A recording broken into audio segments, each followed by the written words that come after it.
My name is Joe Maye. I'm a director at Lattice.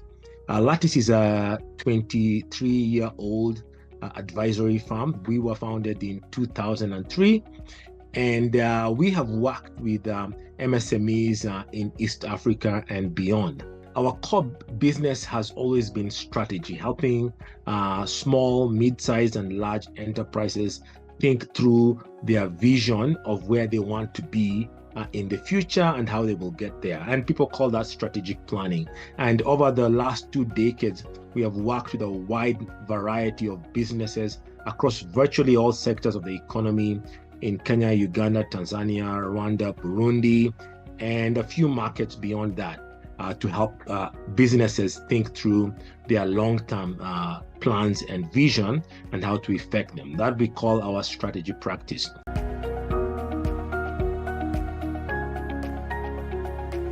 One of the very pronounced observations is that in most markets in Africa, the customer-facing point is typically a woman.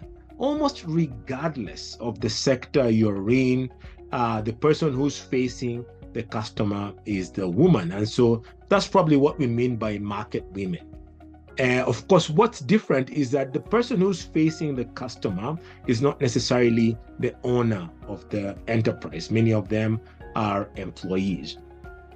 But there's some very interesting things to observe when you talk about how to improve outcomes for market women across sub-Saharan Africa.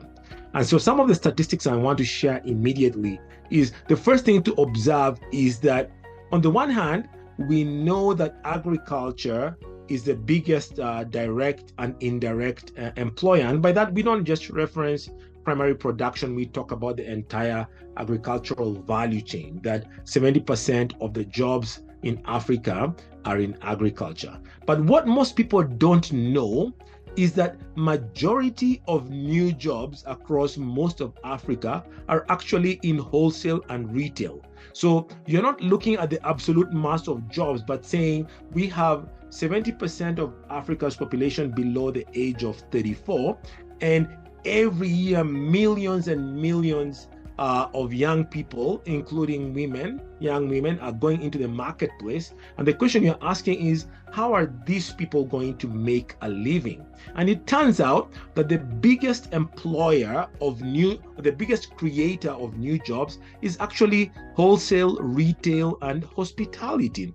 And they really all fall under the umbrella of retail businesses. So it's important to understand that anybody who is trying to say, how do we create opportunities for women and for young women on the African continent, the engine and the driver of growth is retail. Now, is this a good thing or a bad thing? It is neither. It's just what it is. It would be good if we had more jobs in manufacturing and more jobs in agriculture and more jobs in transport. But the fact is, wholesale and retail is the driver of new job or new income opportunities for young men and women going into the workplace, graduating from high school, graduating from university.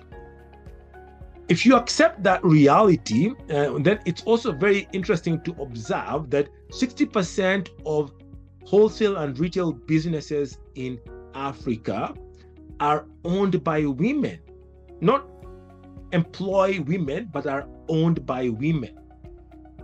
So therefore, anybody who's saying, I want to do some things to improve outcomes for women in marketplaces or women in value chains, you better look at wholesale retail, and because that's where the jobs are and there's more women employed there. So that's a very important thing as we think about achieving impact, to say, how do we improve outcomes for market women?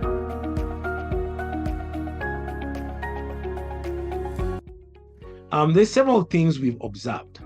Number one is the idea of constraints. Constraints is a key word. You have these women, they are relatively young. The truth is they are relatively driven. They are driven by many forces. Many of them are single mothers. Many of them have personal or domestic contexts that give them an impetus or a pressure to figure out how to make an income.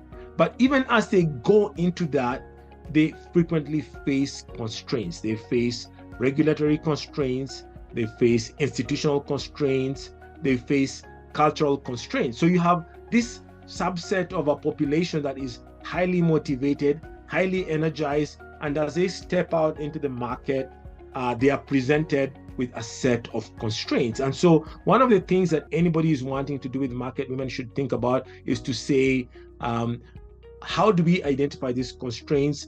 How do we understand the root causes? And then how do we address not the symptoms of the constraints, but the root causes of those constraints? So I would say constraints is a key word.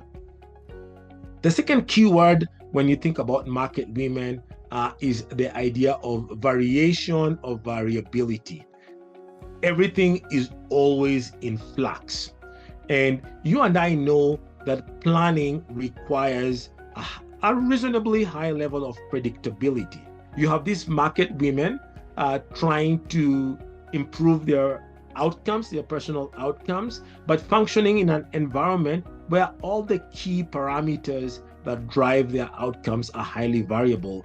I remember having conversations with a lady who was selling carrots in the biggest wholesale market in Nairobi, and she would leave her home approximately 25 kilometers outside the city center at about 3:30 a.m. in the morning.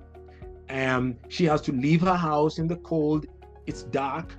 There's immediately safety considerations, has to wait for a bus, get on the bus, go 25 kilometers into the city center, and then wait for the trucks, trucking the wholesale produce.